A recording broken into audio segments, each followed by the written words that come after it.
안녕하십니까. 시사플러스의 임세혁입니다. 지난 4일 고용노동부가 최저임금위원회에 내년도 최저임금 결정안에 따라 최저임금 7,530원을 전 산업에 적용한다고 확정 고시했는데요. 이 최저임금을 놓고 의견이 분분합니다. 권성두 PD가 내년도 최저임금제에 대해서 취재하셨다고요? 네, 그렇습니다. 내년도 최저임금을 놓고 현재 사용자와 노동자 간 다른 입장차를 보이고 있는데요. 최소한의 생계비 보장을 위해 10,000원을 요구했던 노동계에서는 아쉽다는 입장이고요. 반면 높아진 인건비를 부담해야 하는 사용자 입장에서는 걱정이 태산입니다. 2018년 최저임금 확정 고시 후에 다양한 목소리를 들어봤습니다. 이달 말 대학 졸업을 앞둔 27살 차재훈 씨. 그는 4년째 식당에서 아르바이트를 하고 있다. 제가 2013년 3월 4일에 군대를 전역하고 나서 거의 바로 이제 머리 짧은 상태로 바로 가게에 들어와서 그때부터 꾸준하게 지금까지 하고 있어요. 2013년도 처음에 왔을 때는 뭐 10시간, 뭐 9시간, 8시간 일한 적도 많고 지금은 그냥 7시간 정도 일을 하고 있어요. 자취를 하고 있는 재훈 씨는 생활비 마련에 대출한 학자금까지 갚아야 해 그의 살림은 언제나 빠듯하다. 하지만 내년 최저임금이 오른다는 소식에 힘을 얻는다. 분위기는 일단은 좋죠. 일단은 시급이 오르면 일단은 월급이 오르는 거니까 그 부분에 대해서는 그냥 마냥 좋죠. 16년째 김밥집을 운영하고 있는 윤영모 씨는 반대로 시급 인상 소식에 시름이 깊다. 하루 18시간씩 쉬지 않고 장사를 해도 소득은 별반 다르지 않기 때문이다. 통계청에서 그렇게 얘기들을 많이 하더라고요. 뭐 예를 들어서 5년 안에 망한 그 가게들이 거의 뭐 해서 그러니까 살아남는 가게가 한 25%에서 30% 정도 된다고 그러더라고요. 저희가 지금 아침 한 6시에서 6시 반에 문을 열거든요. 일을 하면 저녁 12시까지 일을 해요. 거의 365일 쉬는 날, 명절 딱 이틀 쉬거든요. 거의 쉬는 날이 없이 일을 해요. 왜냐하면 그러니까 그 30% 안에 들지 않기 위해서 나름대로 열심히 노력을 하고 있는 거죠. 경기가 좋지 않은 상황에도 물가는 계속 오르다 보니 수지타산이 맞지 않는 실정. 여기에 인건비까지 부담된다면 아르바이트생을 없애고 가족들과 가게를 꾸려갈 수밖에 없다는 입장이다. 우리가 예를 들어서 상생이라는 거를 이렇게 생각을 해보면 그러니까 맞춰서 해야 될 어떤 그 코스트라는 게 있는데 그게 넘었으면 우리 입장에서도 뭐 사람 안 쓰는 수밖에 없는 거거든요. 예를 들어서 그러니까 그런 거죠. 테이블 지금 한 4개나 3개만 놓고 부부지간 하는 일밖에 없어요. 앞으로 이렇게 이제 임금 갑자기 이렇게 인상이 되고 그러면 운영 자체가 할 수가 없는 거죠. 이렇듯 사용자와 노동자 간 극명한 온도차를 보이고 있는 2018년 최저임금. 지난달 15일 최저임금위원회가 내년도 시급을 7,530원으로 결정하고 고용노동부가 지난주 최종 고시하면서 희비가 엇갈리고 있다. 이 소상공인들 사업장을 차리는데 정부에서 뭐 돈을 대줬습니까? 뭐 해준 게 뭐 있다고 그걸 마음대로 그렇게 최저임금을 정해서 구속력 없이 강요를 합니까? 이건 말도 안 되는 얘기 아닙니까? 지금 당장은 되게 뭐 올랐다는 점에서는 되게 좋긴 하지만 아직 뭐 만족할 만한 수준은 아니다. 저는 이렇게 생각을 하고 있습니다. 저는 적어도 그 최저임금 10,000원 정도는 좀 줘야 되지 않나 싶은 게. 내년도 최저임금은 올해 6,470원에서 1,060원 인상돼 16.4%의 인상률을 보였다. 이는 역대 최고 인상액이다. 내년 최저임금을 받는 노동자가 법정 근로시간인 하루 8시간을 일하게 되면 월 157만 원가량을 받을 수 있다.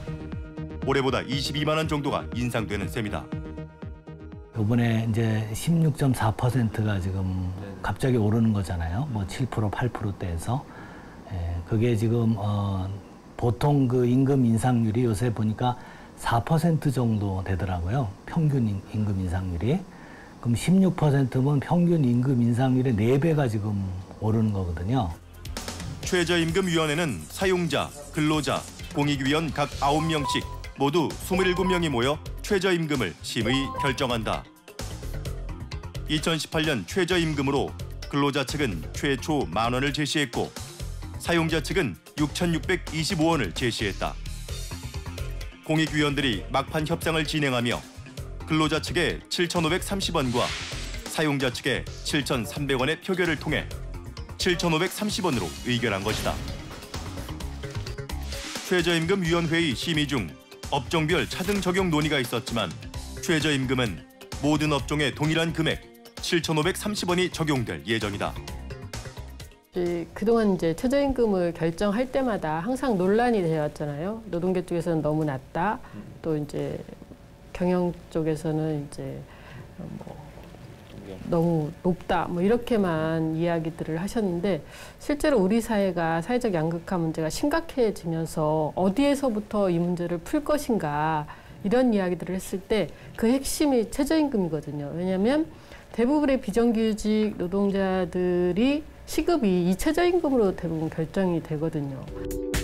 최저임금법을 살펴보면 근로자에게 임금의 최저 수준을 보장하여 생활을 안정시키고 경제 발전에 이바지하는 것을 목적으로 하고 있다. 때문에 노동계에서는 국민들이 최소한의 생활을 영위하기 위해서 최저임금 1만 원 시대를 열어야 한다고 주장하고 있다. 일단 최저임금 인상에 대한 부분들은 노동계의 오래된 수건입니다. 사실 저희가 10,000원을 주장하는 것도 최소한 한 달에 209만 원은 돼야지 생계를 유지할 수 있고 소비도 할 수 있다라고 보는 거거든요. 지금 7,530원이라지만 3시간 일해야 통닭 한 마리 사 먹는 비용이거든요. 실질적으로 보면. 하지만 사용자들의 입장은 판이하게 다른 상황. 소상공인연합회에서는 최저임금에 가장 영향을 많이 받는 소상공인들의 입장이 전혀 반영되지 않았다며 지난달 28일 이의 제기를 신청한 상태. 저희 소상공인연합회 측과는 최저임금에 대해서 어떤 협의나 결정하는데 저희가 관여한 사실도 없고 상의한 것이 없기 때문에 저는 이걸 수용할 수 없다는 얘기죠. 그럼에도 불구하고 고용노동부가 이를 기각하고 고시를 강행했다는 것 때문에 소상공인연합회는 논평을 내고 최저임금 고시는 위법이라고 지적했다. 사상 최대의 시급 인상. 이로 인해 각계에서 다양한 우려의 목소리도 흘러나오고 있다. 최저임금 인상이 대기업이나 자본이 넉넉한 기업에서는 큰 문제가 없겠지만 영세한 중소기업에서는 존망의 기로에 설 수 있다는 것. 실질적으로는 중소기업이나 이런 운영하는 우리 사장님들 입장에서는 인건비 상승이라든가 모든 복리후생비라든가 그다음에 여러 가지 비용적인 부분이 많이 있는데 그 부분을 수용하는 데 있어서 사회적 합의라든가 대기업에서 원청 단가를 높여준다든가 해서 그 충격을 이렇게 부담을 안을 수 있는, 감수할 수 있는 선까지 이렇게 유지돼야 되는데 실제적으로는 상당히 좀 중소기업 이렇게 업체를 돌아다니다 보면은 실제적으로 이제는 다른 나라로 아니면 베트남이나 아니면 몽골 이런 외국으로 인건비가 적은 나라로 회사를 이전해야 되지 않을까 이렇게 많은 생각을 하고 있습니다. 통계청에 따르면 국내 취업자 25%가량인 660만 명이 자영업자다. 이들이 인건비 절감을 위해 초기 투자 비용을 감수하고서라도 기계를 도입하는 곳이 늘어날 것이라 전망한다. 예를 들어서 지금 주유소 같은 게 이제 앞으로 이제 셀프 주유소로 다 바뀌게 되면 일자리가 줄어들잖아요. 그나마 일자리를 가진 사람은 옛날보다 훨씬 높은 임금을 가지니까 좋지만 일자리를 잃는 사람들이 많이 생기면 그거는 또 피해가 되는 거죠. 사용자들의 이러한 변화는 노동자들에게도 악영향을 미칠 것이라 우려한다. 시급 올라가는 건 아르바이트생 입장에선 괜찮은데 또 이제 고용주 입장에서는 아무래도 부담스럽잖아요. 그러다 보니까 일자리도 좀 많이 줄 것 같고 이 일자리를 겨우 구했다 쳐도 일하는 시간이 줄 것 같아요. 최저시급이 오르면은 그에 따라서 이제 물가도 오를 거고 1시간에 10,000원을 벌면은 나중에 지금 밥 먹으려면 한 끼 5,000~6,000 원 줘야 되는데 나중에 그냥 한 끼 간단하게 먹으려고 해도 막 10,000원씩 주고 먹어야 되는 상황이 오지 않을까 생각하고 있습니다. 문재인 대통령은 대선 후보 시절 최저임금 1만 원 시대를 열겠다고 공약했다. 내년도 최저임금 16.4% 인상을 시작으로 2020년까지 단계적으로 10,000원을 달성하겠다는 입장이다. 최저임금 인상으로 소득이 전 계층으로 고루 분배되어 소비가 촉진되고 이로 인해 경기가 되살아나게 한다는 것. 과연 최저임금은 소득 주도형 성장의 마중물이 될 수 있을까?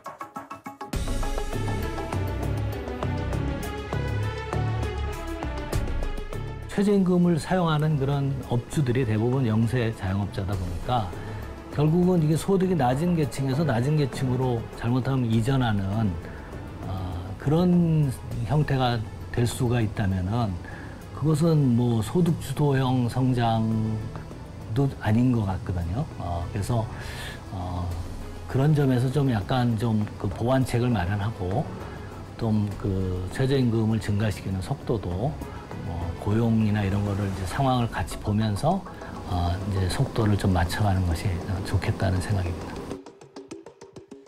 이 문재인 정부에서 16%가 넘는 역대 최대 인상률을 보인 것은 경제 주체인 국민의 소득이 올라서 소비가 이루어지고 이로써 경제도 함께 되살아나는 이른바 소득 주도 성장론을 기치로 내세운 것인데요.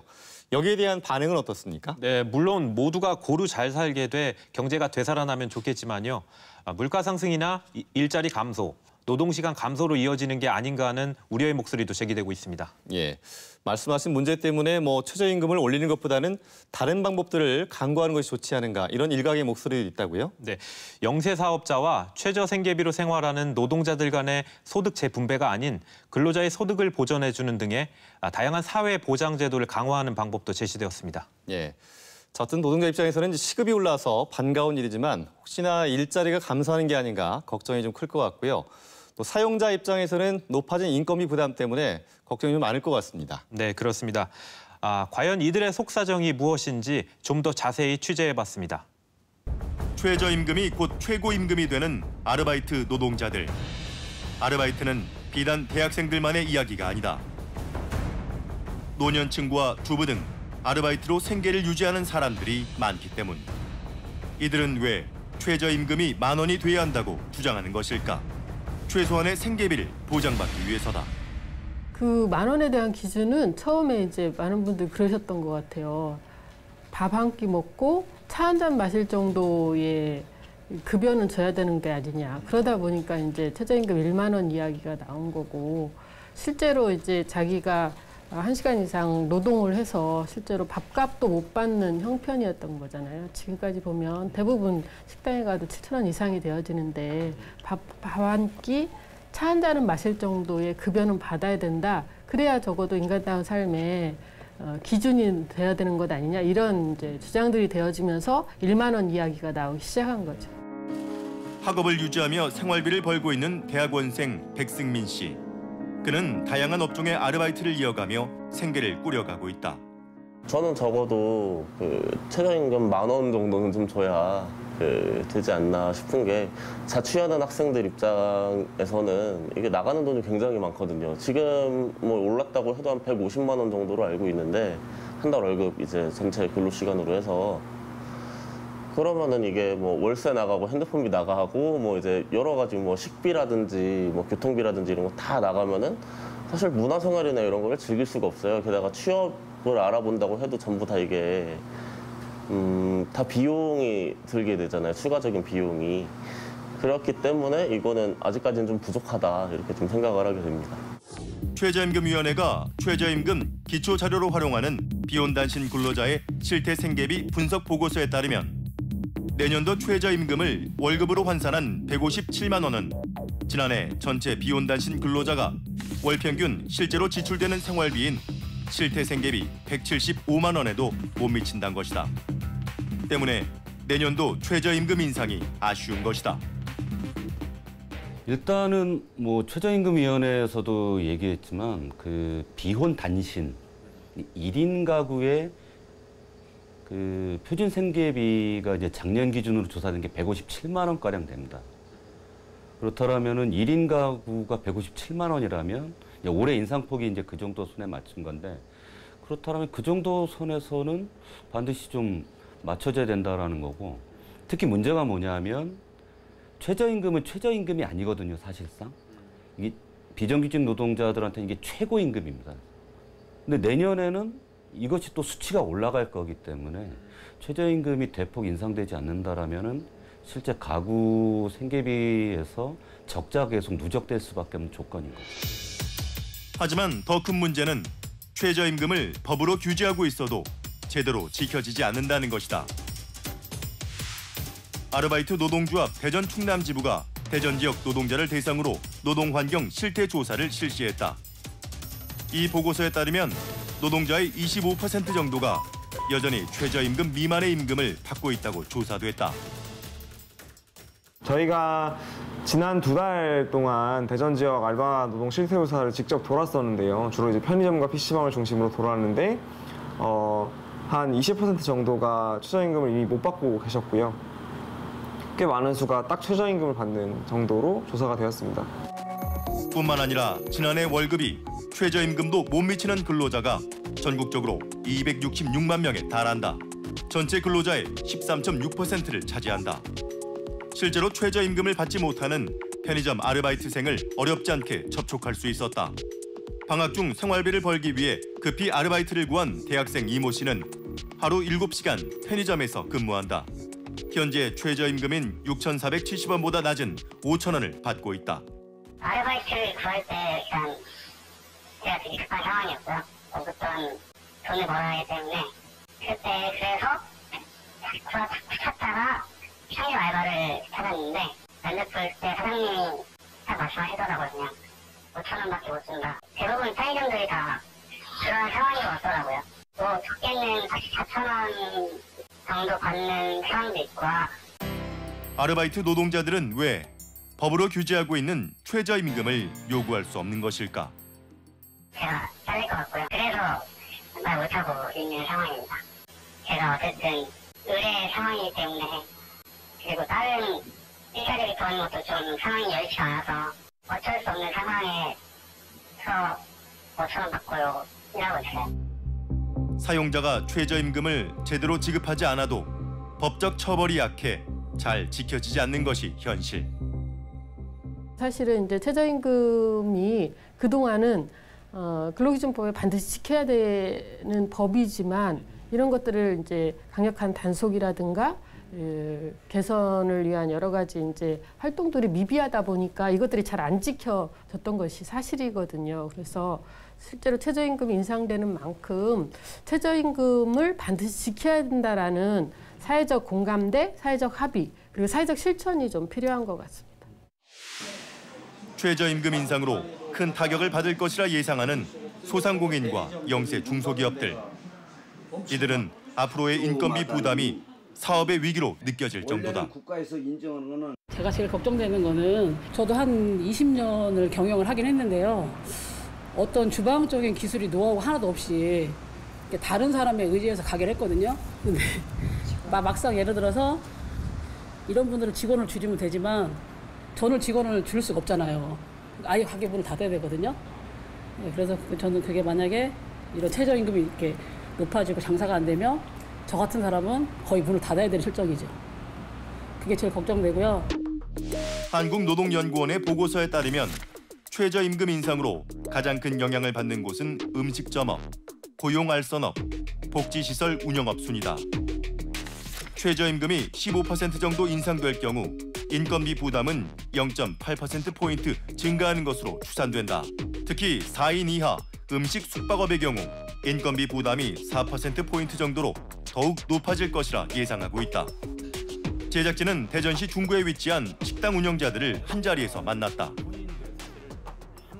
저희 같은 경우는 제가 10년 전에 오픈했는데 한 중구에 도청, 교육청, 뭐 경찰서가 세종으로 다 나갔잖아요. 그러면서 매출이 거의 50~60%가 곤두박질 쳤어요. 그러고 나서 거기에 맞게 인원을 줄였겠죠. 그러고 나서 간신히 좀 버티고 있는데 이게 자가 건물이 아니면 벌써 끝을 냈을 거예요. 벌써 끝을 냈는데 내 건물이니까 그냥 근근히 마지못해 붙잡고 있는 거예요. 할 수도 안 할 수도 없는 상태. 지금 그런 상태로 끌고 가고 있어요. 경기 불황과 중국 공동화 현상까지 이어져 직원 감축을 계속해왔다는 임재희 사장. 그녀는 앞으로가 더 걱정이다. 모든 사람들의 복지나 생활의 그런 향상을 위해서는 필요한 정책이지만 아직은 너무 좀 시기상조지 않냐 그 생각을 하고 있습니다. 그럼 저희가 아까 가격 말씀했잖아요. 시급 오르고 인건비 오르고 모든 게 다 계산이 되면 그때 가격 올려야 되잖아요. 근데 못 올려요. 저희 스스로 못 올려요. 정부에서 못 올리게 한 적 없어요. 근데 너무 장사가 안 되니까 가격을 올리면 손님이 안 와요. 칼국수집을 운영하는 다른 식당도 사정은 마찬가지. 장사가 어려워져 직원을 없애고 가족 경영으로 식당 운영을 축소했다. 전에는 그 뭐 직원을 저희들도 한 4명, 5명까지 사실 고용을 했었는데 우선적으로 이제 뭐 4대 보면 또 퇴직금까지 부담이 가다 보니까는 사실 어떤 영세 자영업자들이 보면은 대기업에 어떤 준하는 이런 근로 소득을 지불할 수가 사실 없어가지고 지금은 이제 직원들을 줄이고 이제 우리 가족들이 이제 운영을 하고 있죠. 영세한 소상공인들은 사업을 시작하면서 빌린 대출비를 갚기도 벅차다고 말한다. 겉으로 봤을 때는 가게 운영하고 한다면은 떼돈이나 버는 것처럼 그렇게 얘기하지만 다 안에 들어가면은 다 힘들어요. 다 대출이 얼마, 나갈 게 얼마, 월세가 얼마, 다 그렇게 힘든데 겉으로 봤을 때 화려할 뿐이에요.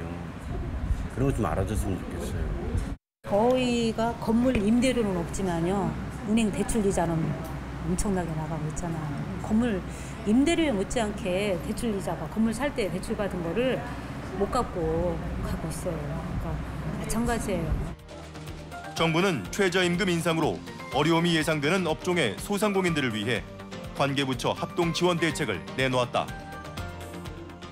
이번 정부에서는 최저임금 인상이 결정되는 그 시기에 맞춰서 사전에 여러 가지 대책들을 준비를 해왔고요. 그거를 동시에 발표를 했습니다.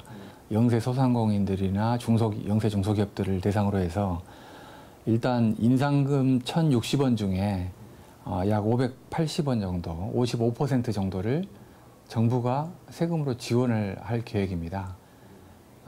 이 뜻은 과거에 평균적으로 인상되었던 7.4% 정도는 경영자들이 부담을 하고 그것을 초과하는 9%포인트 정도는 정부가 예산으로 지원을 하겠다라는 그런 뜻이 되겠고요.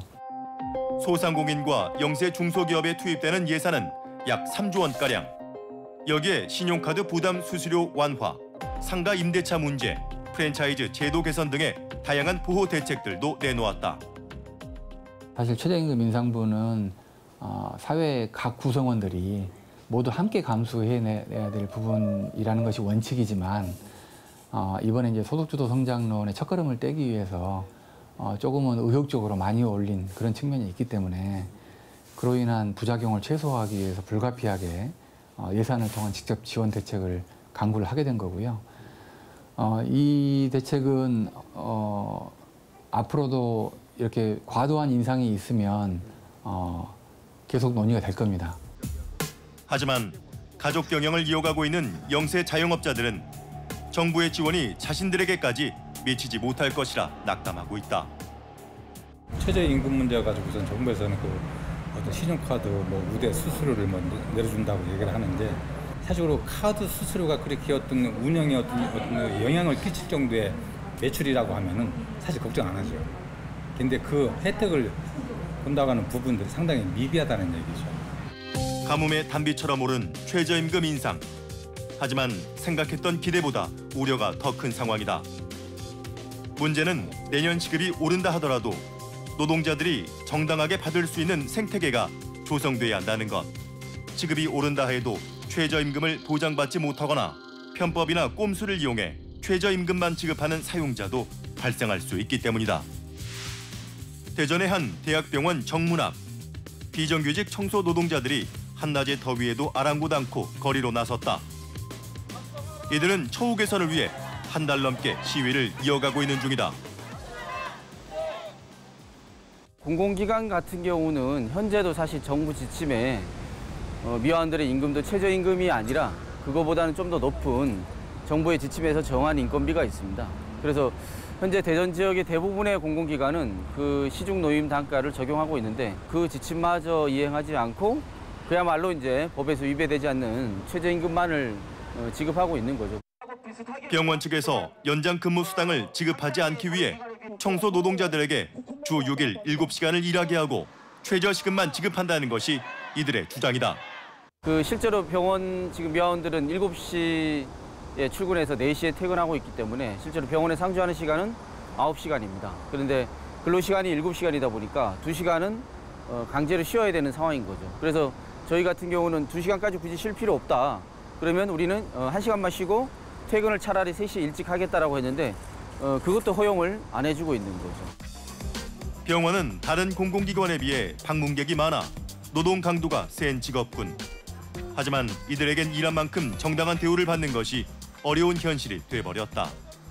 사실 공공기관은 일반 사기업이나 민간하고 다르게 정부에서 권고하는 내용이나 이런 부분들을 지켜야 되는데 사실 이게 지침이나 강제사항이 아니다 보니까 이행을 하지 않는 경우가 많고, 그리고 민간의 아파트에서도 실제로 그래서 경비원들이 많이 해고되는 대량 해고 사태 이런 것들이 다 이런 편법의 방법들이거든요. 그래서 정당한 근로를 한 것에 대해서 최저의 법적 기준은 누구나 이렇게 지켜져야 되고, 그런 부분들에 사용자들이나 또 우리 아파트 입주자 대표회 이런 분들도 좀 자각적인 이런 노력들이 있어야 되지 않을까 좀 생각이 되고요. 정부에서도 그런 부분을 편법으로 오용해서 피해가지 않도록 적극적인 좀 관리 감독이 필요할 것 같습니다. 최저임금 인상도 중요하지만 무엇보다 최저임금 지급이 제대로 지켜지기 위해서는 토대 마련과 철저한 관리 감독이 필요하다고 제언한다.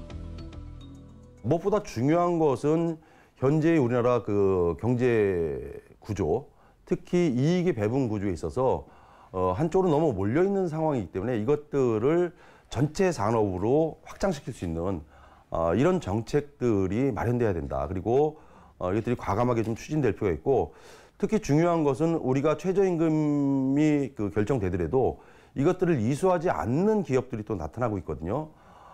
문제는 이런 최저임금이 지켜지고 있는지 아니면 이것들이 지켜지지 않는지 여기에 대해서 모니터링을 철저히 하고 거기에 대한 어떤 행정 조치 이런 것들도 병행돼야 된다고 이렇게 생각을 합니다. 최저임금 인상은 낮은 계층에서의 소득 분배가 아니라 소상공인과 노동자들이 힘을 합해 산업 전반의 구조적 문제를 해결해 나가는 지혜를 모아야 할 때라고 목소리를 높인다. 한국에 정말 많은 알바 노동자들이 있고 통계적으로 봐도 300만에서 500만 사이라고 하는데요. 그리고 자영업자도 500만 정도라고 하거든요. 저는 자영업자들과 알바 노동자들이 힘을 합치면 1000만 명이에요. 1000만 명이 사실 인구의 5분의 1이고 그러한 지금의 구조적 문제들, 어려운 문제들 함께 논의하고 힘을 합쳐서 해결해 나갈 수 있다고 생각합니다. 최저임금 문제가 소상공인과 영세 노동자들 사이의 갈등 이런 부분으로 보기보다는 실제로 전국적으로 전체적으로 보고 우리 국민들의 삶을 어떻게 향상시킬지에 대한 어떤 대안들을 좀 모색하는 게 필요한 것 같고요. 내년에 시급이 대폭 오른다 하더라도 제대로 지켜지지 않는다면 아무 좀 의미가 없을 것 같습니다. 네, 그렇습니다. 최저시급은 최저임금법에 명기된 것처럼 근로자들에게 임금의 최저 수준을 보장하여 안정된 생활을 할 수 있도록 하는 것인데요. 이를 법으로 규제하더라도 제대로 지켜지지 않는 사례가 많아 앞으로는 철저한 관리 감독이 이루어져야 되겠습니다. 예. 자, 무엇보다 이 최저임금 인상으로 피해 우려가 있는 소상공인과 또 영세 기업들을 위해서라도 철저한 좀 대비책이 필요해 보이는데요. 어떻습니까? 네, 사실 영세한 자영업자의 경우 인건비뿐만 아니라 임대료 문제, 프랜차이즈 가맹비 등의 산적한 문제들을 안고 있는데요. 영세한 자영업자들이 안정적으로 사업을 할 수 있도록 정부의 토대 마련이 필요해 보입니다. 예, 권성준 PD 수고하셨습니다. 최저임금 인상은 이 땅의 모든 노동자들이 최소한의 생활을 영위하기 위한 첫걸음입니다. 뿐만 아니라 소득이 모든 계층에 고루 분배돼서 모두가 행복하게 살 수 있는 권리를 되찾는 것입니다. 소상공인들과 노동자들이 서로 대립각을 세우게 하는 정책이 아니라 함께 상생할 수 있는 산업 전반의 구조적 문제 개선과 또 제도적인 뒷받침이 마련되지 않을까 싶습니다.